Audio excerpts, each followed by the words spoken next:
Hi, I'm Rich at Inside HPC, and we're here at SC11. And this evening I'm here with Josh Simons from VMware. You work for the CTO office with a kind of a unique mission. Josh, what do you do? That's a good question, Rich. As you said, I work for our CTO, and my sole mission is really HPC, high performance computing at VMware. So I'm looking at what it's going to take to support HPC workloads in a virtual environment, kind of from soup to nuts, top to bottom.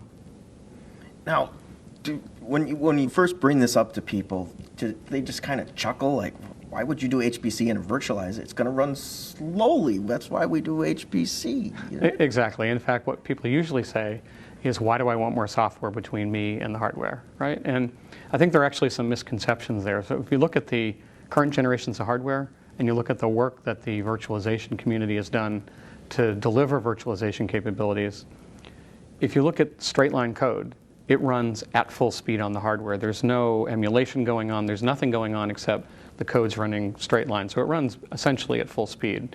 You start to get into more interesting issues when you look at things like I/O, and that's where things get a little bit funkier and much more challenging. So, I mean, you're investigating this and seeing how these technologies fit. I mean, is there a goal? Let's have a product in 5 years, or doesn't it work like that at that level? Yeah, so I think it would be a failure if we actually produced an HPC product. What we're really trying to do is look at the workload characteristics that HPC workloads have, and then expand the platform capabilities to deal with that workload. So in some sense, and we have a lot of customers asking for this, they want to treat their HPC workloads just like any other enterprise workload. So they want a consolidated environment where they run enterprise and HPC on the same gear, essentially at the same time.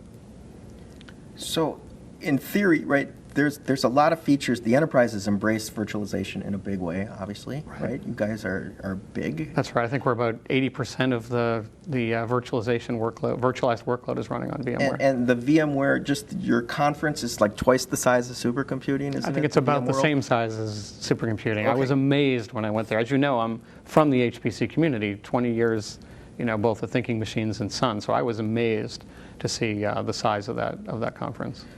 What do you think virtualization potentially offers the HPC community? What kind of feature sets, and is it like checkpoint restart and all this kind of? Yeah, it's certainly not one size fits all. It's a very heterogeneous space, as we know.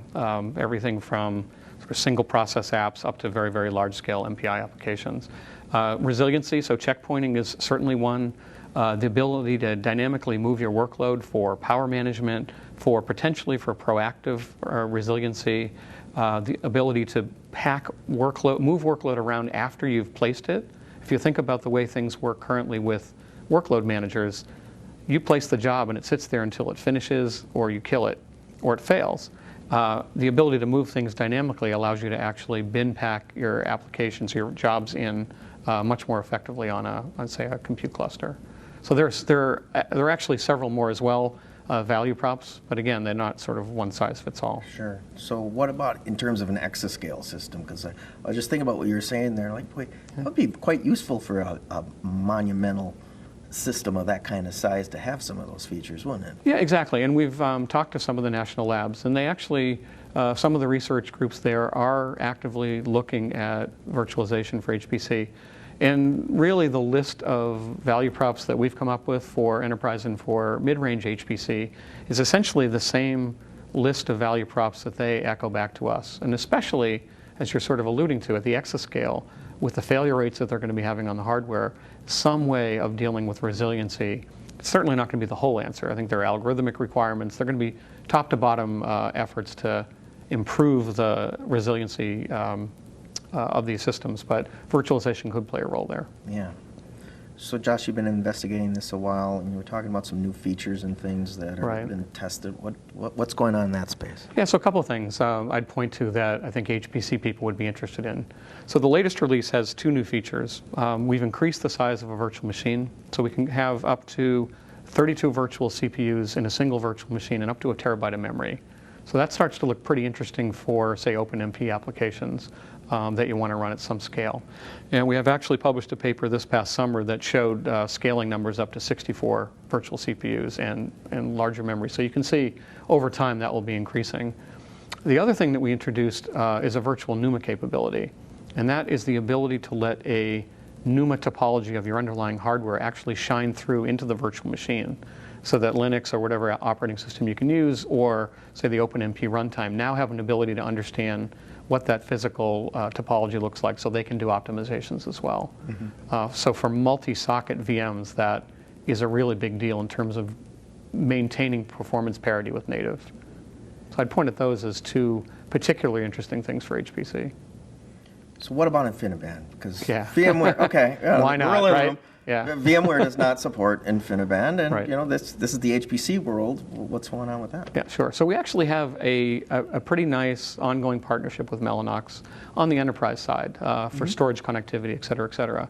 But one of the things that we have been looking at, I actually had an intern from Georgia Tech this summer, specifically looking at things like ping pong bandwidth, ping pong latencies of InfiniBand on vSphere. And actually, you know, the out-of-box numbers that we saw were pretty good. We did some tuning. We're down to about 0.7 microseconds above native with polling. We're fairly pleased with that. We think that there needs to be some more work to get that lower. But we think for a large class of users and applications that being within about 0.7 microseconds is going to be pretty decent. So Josh, I guess I'm looking for the call to action here. I mean, I think some of the things you mentioned are certainly going to perk up people's ears. Right. How do they engage with VMware? Yeah, it's a good question. So we are pre-product on this, Yes. and I think a lot of the efforts that we're still involved in is evangelism, and really, you know, talking to you is one aspect of this. It's getting the word out that what people see now in terms of cloud and virtual environments is not what you're going to see in the future. It's a moving target. It will be improving over time. The engagement, I think, will be early on, will be with customers and people that are interested in applications that we know can run well in a virtualized environment. So for example, verticals like EDA, digital content creation, parts of financial services, parts of life sciences, all run quite well in a virtualized environment now. And so get in touch with me. That's one way to go, or get in touch with your VMware rep if you have one. If you don't, get in touch with me. Okay.